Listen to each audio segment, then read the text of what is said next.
Hello, folks. We are on to pillar principle number 14, which is make a decision. Work with a sense of urgency to get things done. Don't be afraid to make a decision based on the facts we have. Avoid analysis paralysis and act decisively. If new information becomes available, don't be afraid to make a decision and change course when it's appropriate.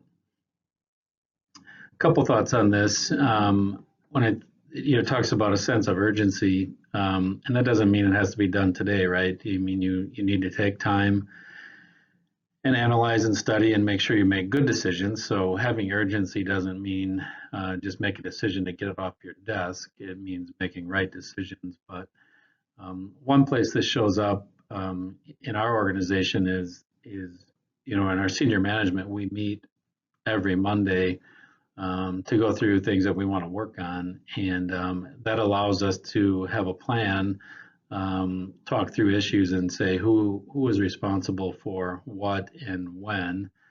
And again, I think I mentioned recently that we use Gantt charts. And again, a Gantt chart is really just a kind of a fancy Excel spreadsheet. But what it does do is it outlines every action that needs to be done with a particular project and what the timeline is and who is responsible. And so right now we are using a Gantt chart for Amory. And if you looked at it, it's probably got 50 or so action items on it, and every single one of those has an owner and a timeline to it. And so just that ability to talk about it, have a plan, talk through it every week, it really forces us to make decisions. You can't sit on that stuff when you have that detailed of a plan. Another place this shows up for me personally is in my CEO Vistage group. Every month when we have meetings, we can process issues with the group. And the way that works is the group asks questions of your issue, and then they provide recommendations. And then at the end of it, the chair of our group will put the recommendations on a board and ask, what of these do you want to do, and when do you want to do them by? And so you're committed to that, and then the next month when you come back to the meeting, you have to report back in on exactly what happened. And so both those examples of my Vistage group and our senior management, just having a plan helps with decision making. We can't sit idle or not do things when you've got that detail of a plan and you're accountable to one another. It really helps you to move things forward and make decisions. So I think if you're somebody that has a hard time making decisions, the use of plans like a Gantt chart or whatnot will help you to move things forward. Another place, or a really cool example of this recently here at the bank was, I was talking to Mike Spelt, and he just casually mentioned to me that Chris had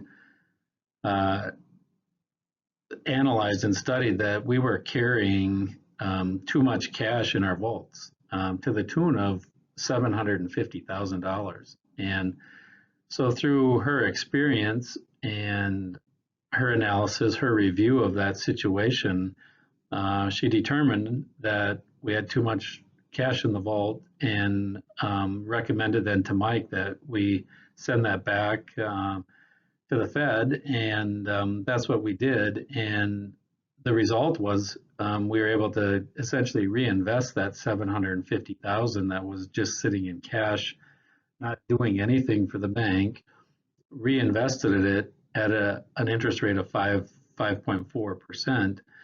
If you do that math, that's $40,000 a year. Pretty significant, right? And so kudos to Chris for using her experience, analyzing our situation, and then making that decision that said we have too much, we need to send it back, and then Mike making the decision like, okay, I've got extra cash, we can reinvest it, and again, end result, we're making a good interest on that. So just a really cool example of, Chris, while she reports to me, she didn't ask me that, and nor would I expect her to. but just really cool that she was able to use her experience, make a good decision and move it forward, and the bank benefits from it. So again, just a really cool example of this principle in action, which is make a decision. Thanks and have a good week.